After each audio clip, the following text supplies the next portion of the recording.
So this week we have some news on the Russiagate front. Michael Schellenberger, as you probably saw, has a three-part expose, which is supposedly sourced to someone on the HPSCI, that's the House Permanent Committee on Intelligence. And supposedly they offered some brand new information on Russiagate and the origins of Russiagate, specifically to do with the CIA's involvement. Now, you and I have obviously been covering this for many, many years. And to be honest, Jeff, I can't say I really saw anything new there. I think that's kind of been the reaction of probably most of the researchers is underwhelmed. On the one hand, I'm gratified that this stuff is getting out there. And, first and foremost, that's probably the greatest importance for me, is that this is reaching a broader audience. People are seeing it. But at the same time, it's coupled with a little bit of frustration in the sense that everything's being trumpeted as new and it's not new. And, you have Schellenberger trying to convince everybody that, hey, no, you're wrong. All this new information is in here. And no, that's just not the case. We've gone through, and as well as with the researchers that we work with, everybody's gone through this stuff, and I don't think anybody's seen any material new information.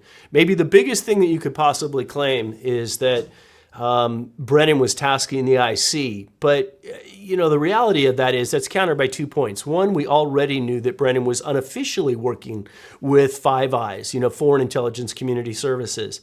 But we also know through Devin Nunes that there was no official intelligence. So I think that let's back up. I think one of the problems that we have going on here is that you've got a couple people that are delving into a wealth of information that don't have the background or the grounding to ask the proper questions or to understand some of the nuances. So maybe that's my quick take. What do you think? That's exactly how I would put it. Let's face it, there's probably, 8-10 people in the whole world who know this stuff at such a granular level that they would be able to talk to the supposed source, this HPSCI source. We don't know who that is, and really pick holes in their story, as well as kind of put things in order. And this is, to me, the biggest problem, that I think Schellenberger just saw a lot of shiny objects. It's like, oh my goodness, this, oh my goodness, that. And then they probably didn't realize that most or all of this stuff was already known. And one of the problems with not knowing this stuff at a granular level is that you start conflating stuff. So for instance, the first story, the big hook for it was the CIA had spied on Trump associates. And apparently there were 26. And apparently that tells us something about the origin of Russiagate. Well, when you get into the story, you notice that it conflates a lot of stuff. So for instance, when we're talking about Brennan, a lot of this stuff is post-election, which of course we knew. We knew that Brennan started this, Obama kicked it off, but Brennan was sort of the leading guy on this corrupt ICA, the Intelligence Community Assessment, which was written after the 2016 election in order to kind of hang it around Trump's neck as this kind of giant albatross that's just going to, cripple his presidency, which is exactly what it did, because this ICA said that Putin helped Trump get elected. That's what it said. And by the way, it added Steele's garbage into the ICA. That was attached at the back. So Yep.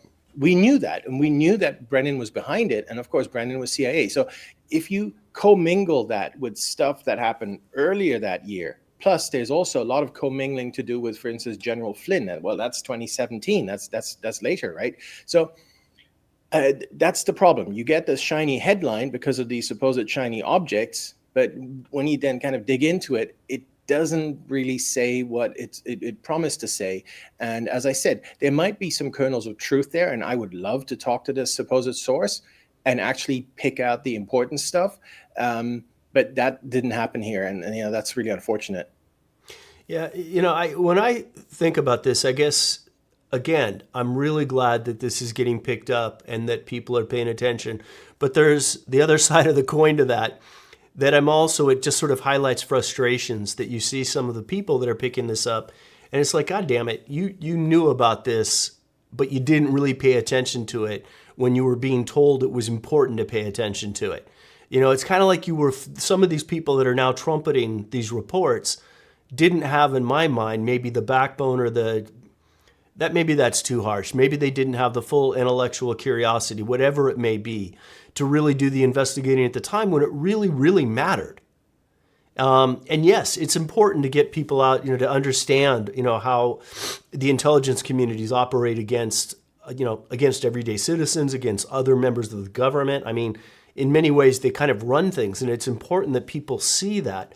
But it is frustrating that a lot of these folks that are reacting, and I'm talking about folks in the media on the conservative side, that this is kind of like, a brand new story. When I see that, I just want to pull my hair out.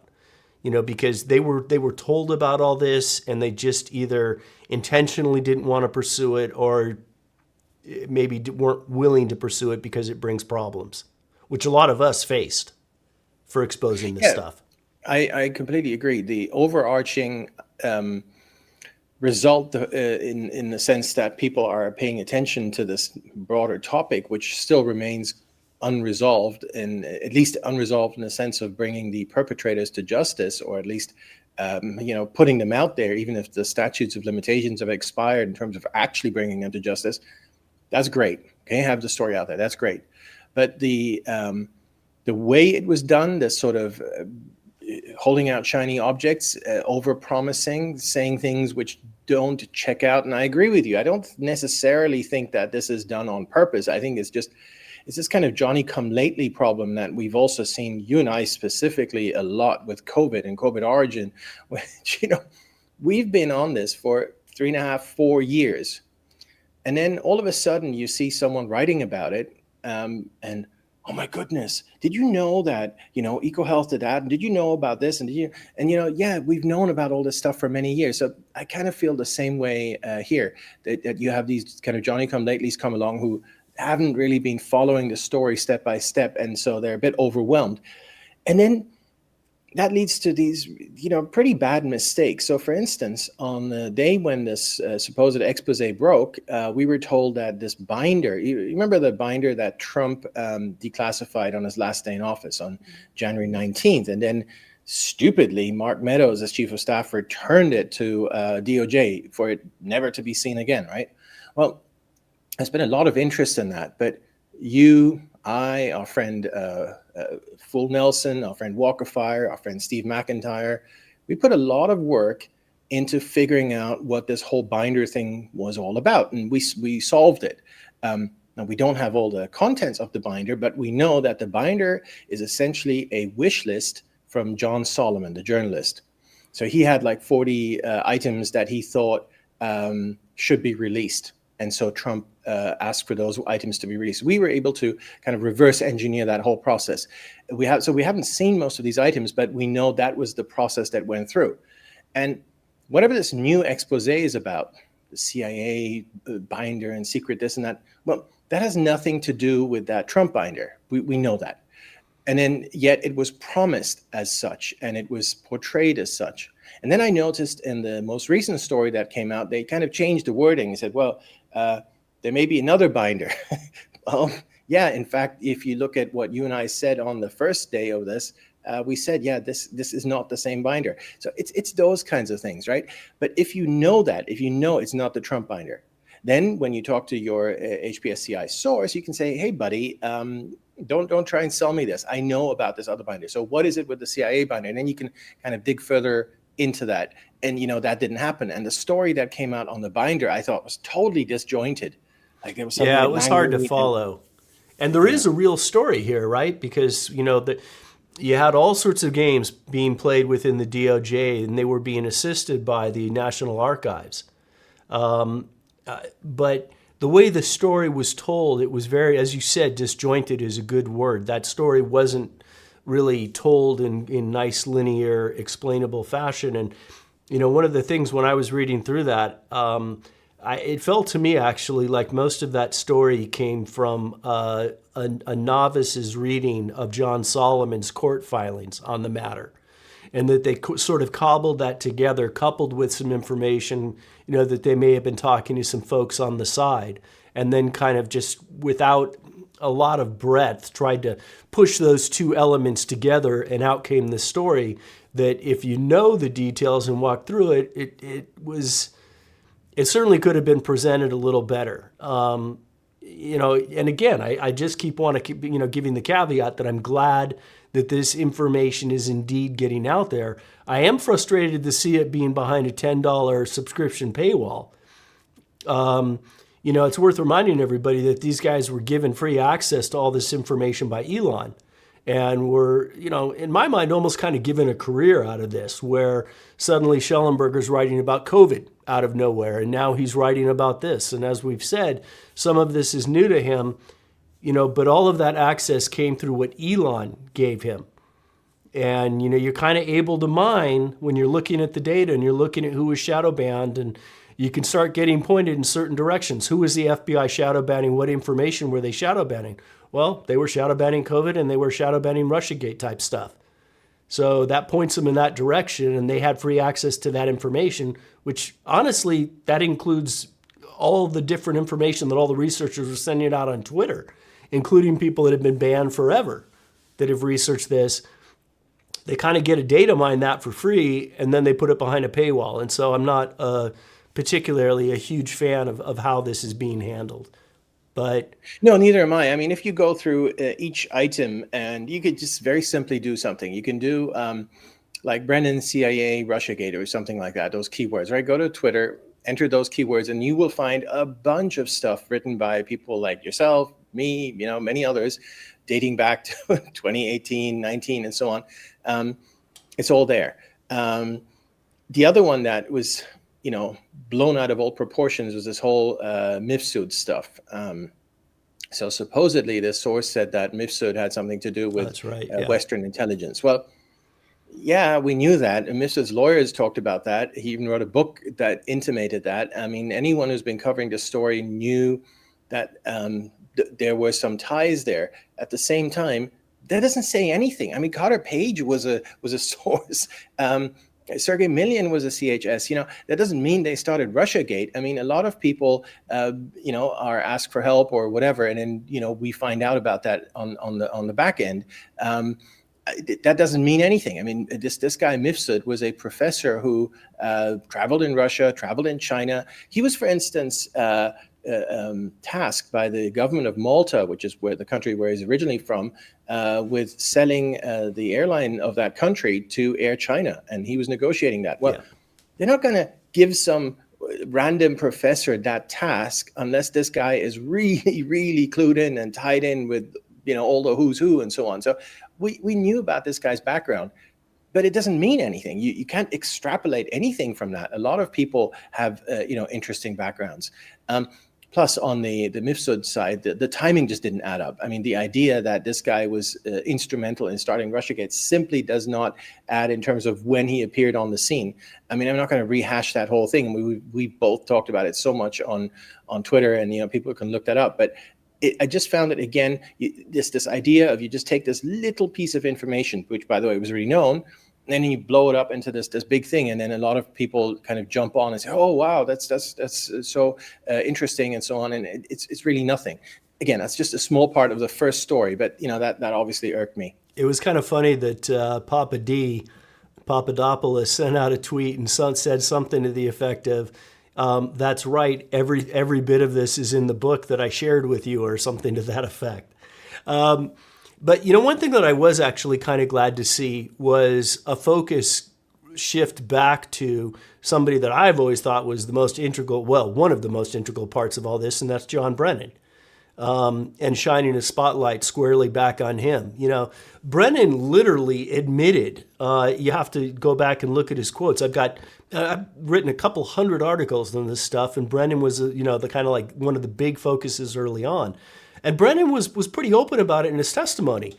And, he literally was telling Congress that I was pushing information into the FBI. And I think it is nice to see that that's been shifted. Brennan made no bones about it. What he was doing was he was taking information that he had collected from his contacts internationally on an unofficial basis, and was shoving that information, every bit that he saw or got, and was shoving that into the FBI. And he kept doing it. He didn't do it just one time. He kept giving it to him, kept giving it to him, kept giving it to him. And, I think it's correct in that he was finding, Bongino talked about this a little bit yesterday, that he was finding a willing audience there, albeit not necessarily a super educated one, that was willing to kind of pick all that up and run with it. So I did like that the focus maybe shifted a little bit back to Brennan, because for a long time it's kind of shifted away from him in my mind. And it's important that people kind of understand what his role was in this, and also Obama's role. What I'd really love to see is a transcript or more detail on the famous January 6, 2017 meeting in Obama's office, the one that really kicked off the ICA and everything else, because that was the real stage, the real attack on Trump. Me too. And that, again, reinforces this point that you need to be on top of all these facts if you're going to start writing about this, because as you say, that's 2017. That's not the origin of Russiagate, but that's really the critical period, after Trump was elected, because that's when Obama, Brennan, everything, they did everything they could to try and hamstring just ruin Trump's presidency before it even started. That was the whole point. I mean, to me, that's when things got criminal. Badly criminal. Now, were there criminal things going on before? Probably, but was there any talk about Russiagate or Steele or anything before the election? No, it wasn't. You can look at the media. There wasn't anything on it. There were little pieces. This Isikoff little guy, pieces, the Isikoff, but not much. Not to the extent that I think people think it was. If That's you right. actually go back and look at the timeline, most of the noise didn't come out until, say, with the disclosure in January 11th, when BuzzFeed published the Steele dossier. That's when things really hit. That's right. And this whole idea that they spied on Trump. Well, I think that's a really dumb narrative to run with, because if they spied on him, then that the inference is that he did something wrong, or there's something to spy on, which of course there wasn't. I mean, yes, they did, and yes, they did through Carter Page, but that was the FBI. By the way, this is completely criminal and wrong and bad and everything, but I mean, that was the FBI trying to find out whether anyone in the Trump campaign had Hillary's emails. I mean, they were basically running interference for Hillary. This is really terrible. So yeah, the spying is bad, but my point is that it doesn't really matter in the bigger scheme of things, because the bigger scheme of things happened after the election. That's when they really started pushing to, basically just ruin Trump's presidency. Again, it bears repeating. If this had all been so bad pre-election, well, then why didn't it work? Why didn't anyone hear about it? Why was Trump elected despite all this stuff? So that doesn't mean I'm not interested in stuff that happened before the election. I'm extremely interested in that. For instance, you remember when the intelligence came in July of 2016, that from some Russian source that had been intercepted, that Hillary had this plan to falsely smear Trump with Russiagate or Russia collusion. So this was known, and then Brennan took it to Obama and they discussed it. So yeah, I'd love to know more about that, and what did Brennan do after that. There's also the secret source. Remember that we've always wondered, there's supposedly, other than, because one of the criticisms, of course, of Russiagate is like, you relied on this Steele. This is all made up. What were you guys doing? And we said, no. There's this other source. There's this secret source. This extra source. Well, I'd love to talk to the Schellenberger source, this HPSCI guy, and really kind of dig into this, like about who that source is, because I mean, my working theory for a long time has been that's also Steele. It just came in from a different direction. Different Steele direction, different into pipe. the FBI, he did that on his own, and then Steele into CIA via, for instance, MI6 in the UK, or some other pathway. So it looks as if it's different sources, but it's in fact it's the same crap. Yeah, and it's you've got some hints of this too with people like Dearlove, who former head of MI6, who's knows Brennan well. And at one point was actually, after Steele had come to him and was complaining that he was having trouble making inroads, suggested how he could get into the FBI. Where clearly Steele had already made other touches, presumably the CIA, and it hadn't carried enough as what Steele wanted it to, and Dearlove was directing him to take this other route. I think that's probably true. I also think there's a case that could be made And I thought this for a while, that at least it's a possibility that part of Russiagate may have tied with, hey, we just kind of want to put the finger on the scale because Joe Biden was doing all of this shady crap over in Ukraine, and we can't afford to have a novice president come in, an outsider who might want to look at this. And what Joe Biden was doing over there, well, along with everything that he was doing, effectively implicates Obama, because it's a pretty hard case to make that Obama had no clue as to what was going on. But I don't think they ever really thought too seriously until very late in the game that Trump had a real chance to win. And a lot of this was in some ways, probably, unfortunately, the kind of things they do in almost every election, unfortunately. And in this case, it ended up getting exposed. But when they got really serious about it was once Trump had won. And they set out to clearly just do everything. It's always useful to kind of place yourself mentally back in the first half of 2017. And remember that at that time, it was not abundantly clear that Trump was going to be able to finish out his presidency. Most of the GOP was willing to impeach him based over all these allegations. They didn't want him there. So that's when things really, really got ugly and, as you said, probably criminal. I think the one thing that was missing from the first phase of that plan, the Hillary part of the plan, the pre-election part, was that the FBI, James Comey, someone goes out there and makes an announcement that Trump is under investigation for Russia collusion. He did end up making that announcement. That was in March of 2017. So that was a few months too late for Hillary. I think that's the part they were counting on. And that's the part they didn't get. Now, I think there's many reasons for that. I think they, as you say, they expected Trump to lose. So why risk it? Why do something, so kind of egregious? Comey had already gotten burned because of absolving Hillary and that whole thing. So for him to come out again, and then of course he did have to come out again because of Weiner and that whole issue, which we can get into some other time. So maybe he just didn't feel like he wanted to burn any more of his capital by doing that. Maybe there were still a bunch of honest people around in the FBI, or at least the people within the FBI who are running this were afraid that the honest people might speak up, which, by the way, is what happened with the Weiner situation, which forced Comey to come out. So there's a number of reasons why it did not come out pre-election, but I think that's the key here. Yeah, though, I think it's worth looking at Brennan and Comey as distinct entities. And you remember what Brennan did. He was pushing the information he was collecting the information early on. He was pushing it into the FBI, like, hey, I'm just the CIA director. All I can do is give you information, but this is a domestic matter. You guys have to look at it. FBI doesn't pick up the ball. He gives them more information. He keeps giving them information until they, are sort of compelled to do it. I have to think that Comey was probably a little cautious. Bear in mind what Brennan did. Brennan went and he did brief Congress. He briefed the Gang of Eight, but he briefed them instead of as a group, he briefed them individually. And specifically, Harry Reid gave him I think he probably told Harry the full narrative that he wanted to get out there. Because what does Harry Reid do as soon as he's been briefed by Brennan? He starts sending out letters publicly demanding that Comey divulge what he knows. Meanwhile, Comey is, he's got the Crossfire Hurricane investigation up and running, but he's probably a little nervous as to both where the information had come from and do I really want to stick my neck out that far? Because it doesn't take a genius to figure out, hey, I'm kind of being made the face of this. Brennan's in the background. So as you said, Comey ends up staying quiet, does not brief the Gang of Eight, doesn't brief them until sometime in 2017, early 17, and then goes before Congress and says that, yes, Trump is under investigation.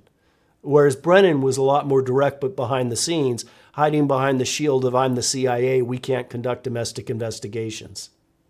Exactly, which is what prevented him from coming forward and doing it. So he had to keep pushing this stuff into Comey and hope that Comey would come forward, which Comey did not do in the end. And that's my point about the Harry Reid letters. Brennan was using Harry Reid as a public pressure to get Comey to say something. And Reid sent 2 letters, and the second one was a blisteringly angry letter that got blasted everywhere. And I also think the media still had some semblance of kind of propriety at the time. Because anyone who looks at the dossier, I remember when I Yeah. looked at it when it came out on January 10th of 2017. It took 2 minutes, without exaggeration, probably less, to just go, this is a total joke. This could have been written by a child. This is It was so either told me- bad. It was just so obvious. I mean, it was like I remember exactly how my instant reaction, because it was so, I was actually expecting, something that you have to like maybe take seriously, start picking apart, whatever. No, the whole thing was an absolute joke, like from the first moment. So I think the media would have seen that they had access earlier because of, Steele sharing this stuff around beforehand. Some people ran with it. Isikoff, we talked about this Franklin Foer guy ran with a part of it.